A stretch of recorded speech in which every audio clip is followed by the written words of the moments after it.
students, this is Rudra here, back with one of your ISC videos. This time I am going to complete the second part of Act 4 Scene 1 of the Tempest. If you remember in my earlier video I have done the first part of Act 4 Scene 1, which is it's a longish head of the scene. I had done then up to lines 140. Now today I shall do from lines 140 till the end. So have your textbooks ready and start. We had ended with Ferdinand and Miranda going to their cell and Prospero saying that he needs to take a walk to relax his mind. It's from there that we start. So re-enter Ariel. Thy thoughts, Ariel says, I cleave too. He says, sir, what is your pleasure? What's thy pleasure? That is, what is your desire? Tell me, I am ready to fulfill all your thoughts. I am a spirit, I can do anything. From the beginning in Act 1, Scene 1, you have seen Prospero has been ordering Ariel and he has been doing a lot of things for him. So he says, what's your pleasure? Now tell me, just like Aladdin ordered the genie, similarly here also, Prospero has his Ariel. Ariel does the same. He says, sir, please tell me, and Prospero says, spirit, we must prepare to meet with Caliban. And he says, if you remember, yes, we have to deal with Caliban now. Ariel, my commander, when I presented Ceres, I thought to have told thee of it, but I feared lest I might anger thee. So my commander, my master, when I presented Ceres, when I represented Ceres, that is, it is Ariel who came in the form of Ceres. I thought to have told thee of it. I thought at that time that I should warn you, I should make you remember about Caliban. But I feared lest I might anger thee. But that was a happy mood, a time of celebration and joy. I thought I should not give you this information because it might anger you, it might disturb you. That's why. Prospero, say again, where didst thou leave these varlets? Varlets means rascals. Where did you leave all those rascals, those scoundrels, those evil characters? Where did you leave them? I told you, sir, they were red hot with drinking. Red hot means you can understand they are totally drunk, heavily drunk. So full of valor that they smote the air for breathing in their faces. So a drunkard behaves in his own particular way. He has his own imaginary world in which he lives. So what did they do in this drunken state? They were full of valor, so full of valor that they smote the air for breathing in their faces. When the air blew on their faces, they had become so brave or full of valor because of these under the intoxication that they kind of smote the air, they hit the air. Why are you blowing on my face? That was their beat the ground for kissing of their feet. Just because the ground was under their feet, they beat the ground. This is how drunkards behave. Yet always bending towards their project. But one important thing is, they were very, very particular in spite of all these drunkenness about their project. What is their project? The project is to kill Prospero. They were very careful about it. Then I beat my tabor. Now tabor is a very small drum, which I think you have a reference earlier also in the play. Probably in Act 2 or 3, and there you have the tabor. So here again he says, I played this tabor, the small drum, at which, like unbacked cords, they pricked their ears, advanced their eyelids, lifted up their noses as they smelled music. So I charmed their ears. So now see, at which, like unbacked cords. Cords are young horses. Unbacked means they are untamed, wild horses. They pricked their ears, that means their ears became attentive towards this particular music. Advanced their eyelids, they lifted their eyelids, those drooping eyelids they lifted up. Lifted up their noses as they smelled music. Now here the comparison with the horses. Horses and other animals, they smell the air for danger, for other things. And here also, as if they lifted their noses to smell. To smell what? To smell the music. Now this makes us remember about Act 5, Scene 1 of Merchant of Venice. If you remember, there is a reference to music, and there again also there was a reference, I think it was between Lorenzo and Jessica. They were talking out there at night, and there also the reference of wild horses was there, that that the wild horses, untamed horses, when they listen to some music, a trumpet being played, they immediately become attentive, the wildness goes away. Here also the same reference is given. So I charmed their ears that calf-like, then they my lowing followed through. Toothed briars, sharp furzes, pricking gauze, and thorns, which entered their frail shins. So I charmed their ears means this magical music affected them very much. And calf-like, now calf follows whom? Follows its mother. Follows the cow, the mother. So calf-like, they, my lowing followed through. Lowing means the gentle sound made by the mother, asking the calf to follow itself. So my playing the music on the tabor was like that lowing, which made these drunkards who are like calf, they followed me. They followed me just like a calf follows the cow, its mother. Similarly, they also continued to follow me. Followed him through toothed briars. Toothed briars are wild bushes which have thorns and they grow wild roses. Sharp furzes, again the same kind of thorny bushes. Pricking gauze. Pricking gauze, these are again thorny shrubs and thorns which entered their frail skin. Their naked skins, these thorny shrubs with their thorns, they pricked their skins. At last I left them in the filthy mantled pool beyond your cell. And at last I left them where? In the filthy mantled pool. In that pool where all kind of rubbish water is kept and all kind of wastes are deposited. Similar to a modern day drain, you may say. There I left them beyond your cell. They are dancing up to their chins. They were up to the chins in that mud-filled water. Prosper. This was well done, my bird. So he says, you have done well. Thy sharp, thy shape, invisible, retain those still. That is, you still retain your invisible shape. Still, wait, don't become visible till now. Remain invisible. The trumpery in my house, go bring it hither. Trumpery means the lavish, gorgeous clothes. Okay, the lavish, gorgeous clothes which he refers to. They are in my cell. Bring them here. Go bring it hither. For stale to catch these thieves. They will act as stale. Stale is stale. One stale we know which is rotten and all that. Here stale means to bait, as a kind of a tempting object. Okay, so as a bait to catch these thieves will be caught by this stale. What is that stale? The rich. Okay, so what are stale? Stale are the rich, gorgeous clothes, those gaudy apparel that will help to catch these miscreants or these scoundrels. It will help to catch them. It will. I go. Yes, sir. I will immediately leave. Prospero. A devil, a born devil, on whose nature nurture can never stick. Now, this is a very important topic. In fact, a question also comes regarding nature versus nurture. Now, I'll explain it a bit here. Nature versus nurture. What is nature? In short, I'm going into the description. Long answers you will get. From there, you will understand what to write. But here, I'm just discussing the basic thing. Nature means your basic behavior, the basic manner that you have or is inherent in you. Okay, something which we say as inherited from your parents, is in your genes, whatever we say. So genetically whatever you have got, internally what you attributes you have got, what characteristics you have inherited from your parents, all this thing is nature.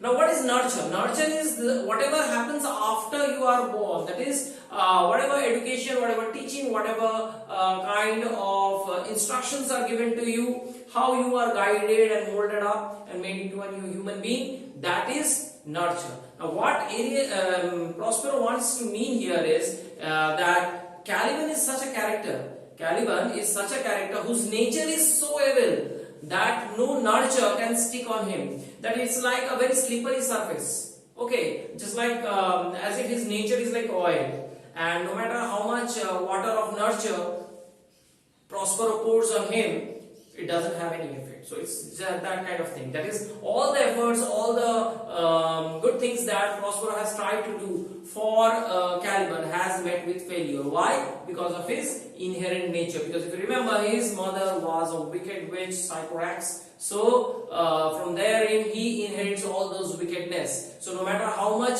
Prospero tried to nurture him up, but you have it in Act 1 Scene 2, wherein there is reference that he has been taught the language, he has been tried to make him civilized, they both, Miranda as well as Prospero, but unfortunately they have not been able to be successful. So here he brings up that point and says, a devil, a born devil on whose nature nurture can never stick, nurture cannot stick on him, as if it slides on a smooth surface, on whom my pains humanly taken. As a human being, I took a lot of pains to make him into a good human being. All lost, quite lost. All of it is lost, quite lost. And as with age his body uglier grows, the more he develops, the more he advances in age, or grows mature, as we may say, the more uglier he becomes, the more wicked he becomes. And so his mind cankers. So his mind gets disturbed and it moves towards on the track of evil. I'll plague them all, even to roaring. Wait, I'm going to disturb them and affect them so much that they will be left roaring in pain. Ruined Ariel loaded with glistening apparel, etc. Come, hang them on this line. So Ariel has brought all those body apparel, those magnificent clothes, and they are going to be laid out on the line. Now, what is the line? The clothes line, the long thread or that rope on which we hang clothes. Similarly, they have a clothes line on which they hang the clothes. So on that, they are putting these magnificent clothes there as bait, so that these characters will be tempted by those magnificent dresses. Prospero and Ariel remain invisible. Enter Caliban, Stephano and Trinculo, all wed. And if you remember, just a few lines ago they had said that they were put into that muck, that drain-like pool where all kind of sewage and all kind of wastage was put in. And now, being up to their neck in such water, they are of course number one wet, number two they must be stinking. So they want new clothes to wear. And on top of it, if they find such lavish clothes, such gaudy apparel in front of them, they will definitely take help of it. So that's exactly what they will do. So that's the bait. Caliban, pray you, tread softly, that the blind mole may not hear a footfall. He says, wait, we are near the cell, walk slowly, so that the blind mole, that is reference to Prospero, may not hear a footfall there, so that he may not hear our footsteps. We now are near his cell, we are near his cell. Stephano, monster, your fairy, which you say is a harmless fairy, has done little bit better than played the jack with us. He says, you said this man, this fairy. Now, fairy means it's not a fairy of the mask that we are referring to. Here, the fairy referred to is the magician himself, Prospero. So it says, monster, that is Caliban, your fairy, that is Prospero, which you say is a harmless fairy. You said is a harmless creature, he can't do much damage to us. What has he done? He has done little better than played the jack with us. Played the jack with us, it's a phrase, it's an idiom, means he has deceived us, he has cheated us, he has made a fool of us. Do you hear, monster? If I should take a displeasure against you, look you. He says, see, I'm going to be very angry with you. You told us something and it turns out to be something. You told us he's a harmless creature, he turns out to be a character who deceives us. It's very wrong. Trinculo, thou art but a lost monster. Trinculo says, you are a gone case, you are a lost monster. Good, my lord, Caliban says, good, my lord, give me thy favor still. He says, please, sir, give me my favor. Be a little patient, be patient. For the prize I'll bring to thee shall hoodwink this mischance. He says, don't worry, the fruits that I'm going to provide with to you, the happiness that I'm going to provide to you, the reward that I'm going to provide to you, shall hoodwink this mischance. Hoodwink this mischance refers to the loss that you have suffered. Now, what is the loss? It's not the loss of being wet in that murky water. No. It's not being filled with all this scum. No. It's losing the wine bottle in that particular filthy pool. That is what he is talking. Caliban is saying, the loss you have suffered of the bottle, it will be compensated. Don't worry, it will be compensated, it will be made up. Don't worry with whatever I am going to provide you now. Shall hoodwink this mischance. Hoodwink means make up for this loss. Therefore speak softly, all hushed as midnight yet, just as at midnight, as everything is pin drop, silence, quiet. Be quiet. Twinkle. But to lose our bottles in the pool. Now Twinkle being a drunkard, as you know, all drunkards are very sad for their bottles. So here also he is very sad. He cannot get over the loss. He says, but to lose the bottle in the pool. Stephen, there is not only disgrace and dishonor in that monster, but an infinite loss. So another drunkard speaks in favor. He says, yes, of course, it's an infinite loss. It's a loss which cannot be calculated. It's both a disgrace and a dishonor to lose the bottle in the pool. Not to be wet in that dirty water, not to be smelling like rotten fish. That doesn't matter. The fact that they are close away, that doesn't matter. The most important and infinite loss is losing the bottle. That is very great loss.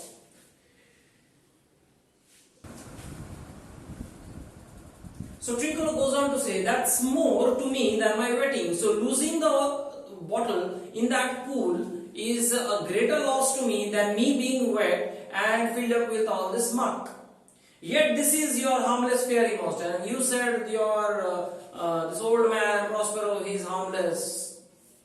Stephen, I'll fetch up my bottle, though I'd be years for my labor. He says, even if I have to dive into the pool, I am going to get my bottle. So that's how great a drunkard he is. So you can understand here, the point here is that they are already wet, but their head, their neck, their ears are, their nose, mouth is not covered with that murky water. Why? Because they are walked into the pool and the water is up to their neck or chest maybe. Okay, but now here when Stephen is going to dive into the water, then of course he is going to be all wet, because from head to toe he is going to be into the waters. Caliban, prithee my king, be quiet.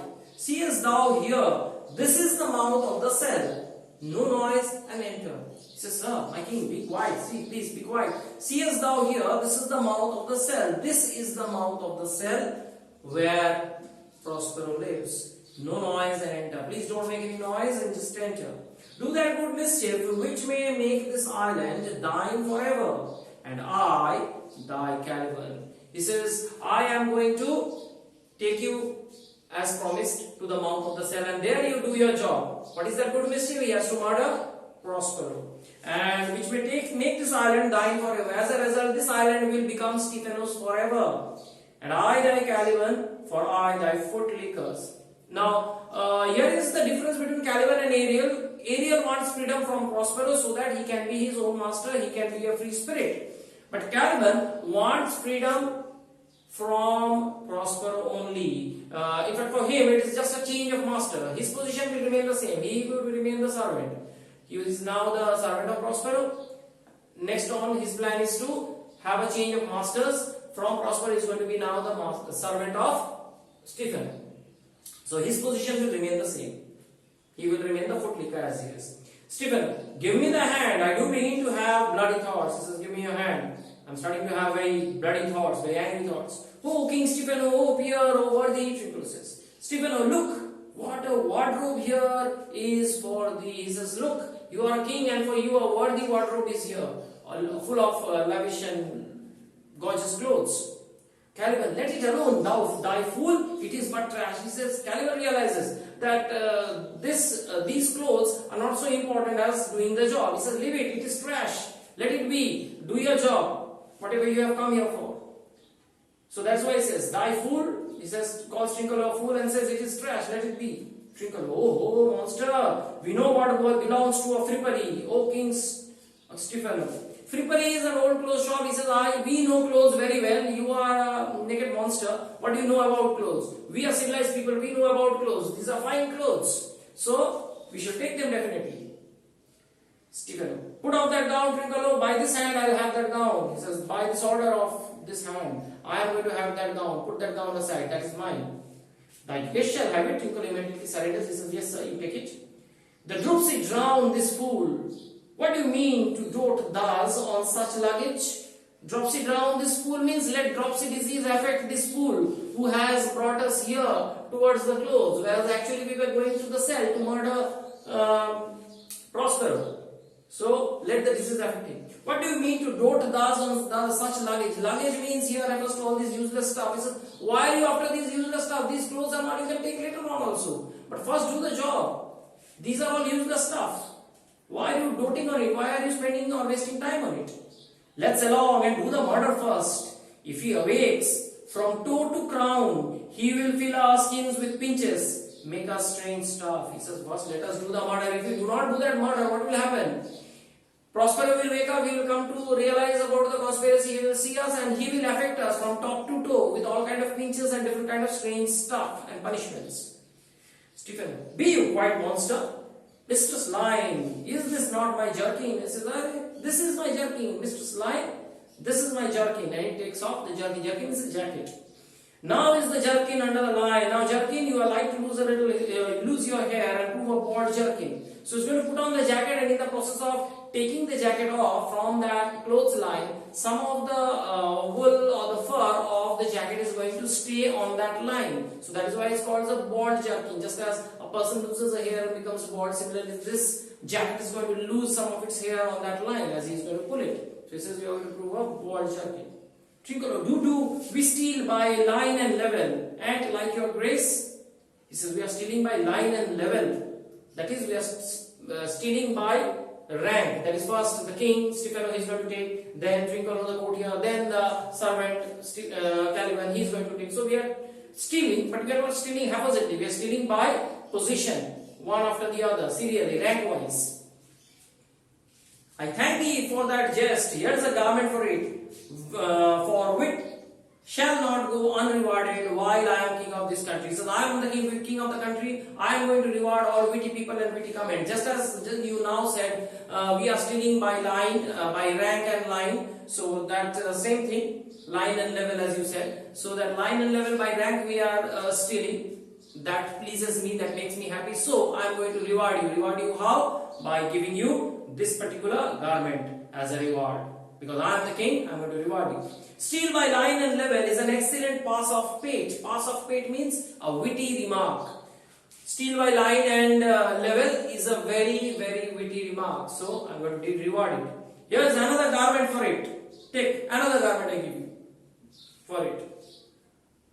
Monster, come, put some lime upon your fingers and away with the rest. Lime upon your fingers means we are all stealing, we have all lime or stealing on our hands, we have crime on our hands. You also put some crime on your hands, you also take some clothes and help and assist us in carrying these clothes. Caliban, I will have none of it, we shall lose our time. He says, Caliban realizes the importance. He says, no, I don't want all these clothes. I want my job to be done because we are losing time already. And be all returned to barnacles or to apes. So we are soon going to be turned into some strange creatures. I don't know. We are going to be turned into apes or barnacles. That is geese or I don't know what he is going to turn us into. Hedgehogs or something else.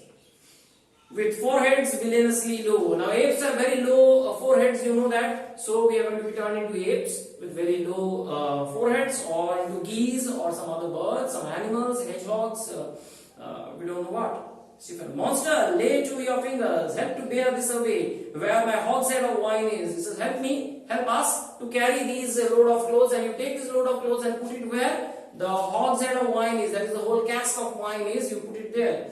Or I will turn you out of the kingdom. Go to carry this. He says, take this and carry it and put it there where our whole cask of wine is. And this, Trinkel also gives, and this. And Tricolor says, at this, that means he gives more clothes. Stephano, and this, and they also give one after the other, they give clothes for him to carry to that hogshead of wine. A noise of hunters heard. Suddenly, they hear the noise of hunters. Enter diverse spirits in shape of dogs and hounds. So suddenly there are a lot of spirits who have come in the shape of hunting dogs. Okay. They enter in various shapes of dogs and hounds and hunt them about. Just as the hunters take all these hunting dogs, and these hunting dogs, they kind of hunt about all the animals which the hunters hunt.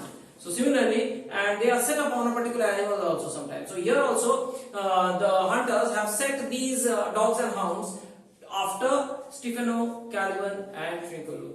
So Shape of dogs and hounds. These are actually spirits which have taken the shape of dogs and hounds. They are charging and hunt them about. They hunt after these three characters. Prospero and Ariel setting them on. Setting them on means giving them a target. Chase these people. Prospero, hey mountain, hey, Silver, there goes Silver. Fury, Fury, there, Tyrant, there, Hark, Hark. So they name these hounds after mountain, Silver, Fury, Tyrant. You can see they are written in capitals. These are names of all the different dogs and hounds which are hunting. So hunt them. That's the instructions given by the hunters. Skeleton, Stephen and Tricolor are driven out. Go charge my goblins. So my spirits go and charge them. They grind their joints with dry conversion, so that their joints may be affected with dry pain. Each and every joint should be affected with pain. Shorten up their sinews. Sinews means muscles. With aged cramp. Just like aged people have muscle cramps due to contraction of the muscles, or sometimes athletes also have cramps. So similarly affect their muscles with cramps, so that they may feel pain. And more pink spotted make them than pard or cat of the mountain. So pinch their bodies with pinches, so that their bodies may be spotted. Spotted how? Spotted much more than the spotted cat, which is the leopard or the cat of the mountain. Ariel, hark, they roar, and as the dogs chase or the spirits chase these three characters, they can hear their howling. Prospero, let them be hunted soundly. Let them be thoroughly hunted about. At this hour lies at my mercy all mine enemies. All my enemies are at my mercy, means they are in my control. They are in my total control. Shortly shall all my labors end. Very soon all these labors, all these efforts are going to end. And thou shalt have the air at freedom.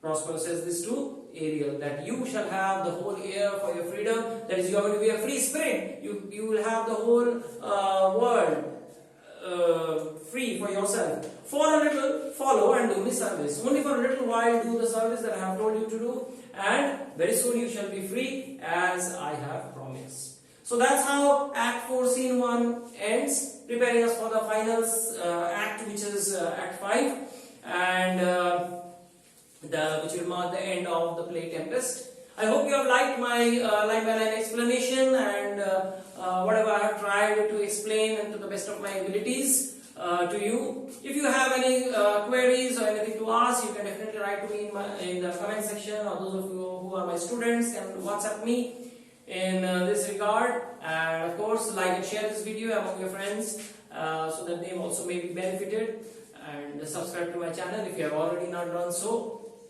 Thanks for watching. Thanks for your love and support.